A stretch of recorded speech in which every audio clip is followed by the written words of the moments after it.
Cuando el cine nos trae temas como el nazismo, el holocausto y el infierno que fue la Segunda Guerra Mundial, nos cuesta ver la posibilidad de que todavía haya películas que nos den un punto de vista realmente original sobre esto. Son hechos y sucesos que ya vimos miles de veces en dramas intensos, películas de acción, de terror, cómicas o hasta incluso todo tipo de locuras como las de zombies nazis. En El hijo de Saúl se experimenta un drama imprescindible y asfixiante que seguramente no te va a dejar indiferente.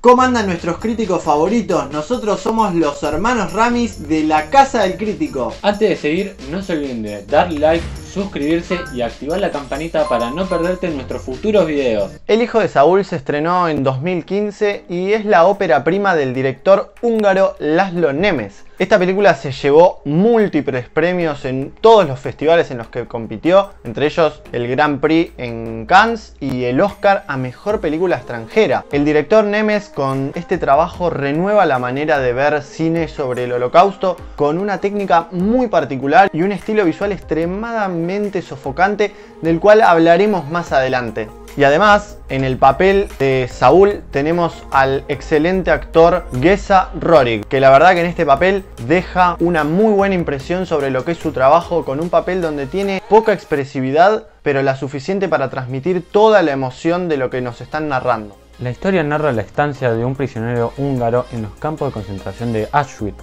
Además, forma parte de una organización formada por los nazis llamada Sonderkommandos.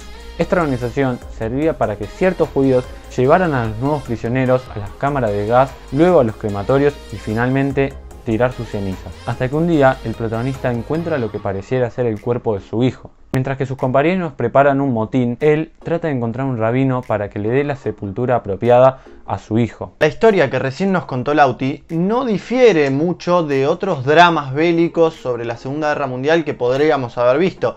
Pero lo que sí, muy particular, es la forma en que el guión escrito por Clara Roger y el mismo László Nemes es llevado a cabo con dos grandes decisiones que realzan los conflictos de manera tal que nos sintamos totalmente encerrados, sofocados en los conflictos, en el drama que está sucediendo. Tanto lo que podemos ver, lo que visualmente nos ofrece la película, como lo que pasa fuera de campo. Para lograr estas sensaciones de sofocamiento, el director toma dos grandes decisiones, como dije antes, los cuales son: la primera es filmar en 4/3, así con la imagen cuadrada, de manera tal que limita la cantidad de información que nosotros podemos ver, que estamos acostumbrados a ver hoy en día.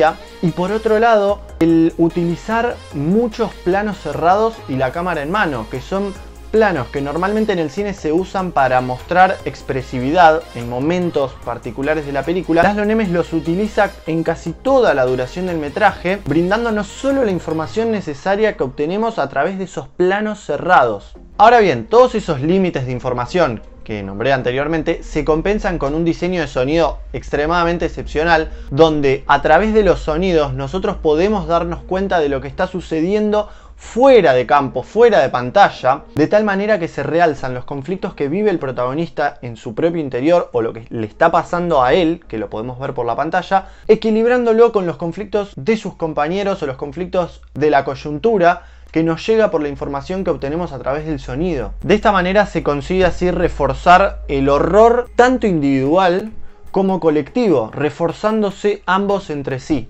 Como conclusión, El hijo de Saúl es una película asfixiante y estremecedora con un estilo visual y una forma de narrar totalmente diferente que directamente conectás o no, sin punto medio. Además, nada se deja al azar y ofrece un punto de vista diferente e interesante sobre un hecho histórico que parecería trillado.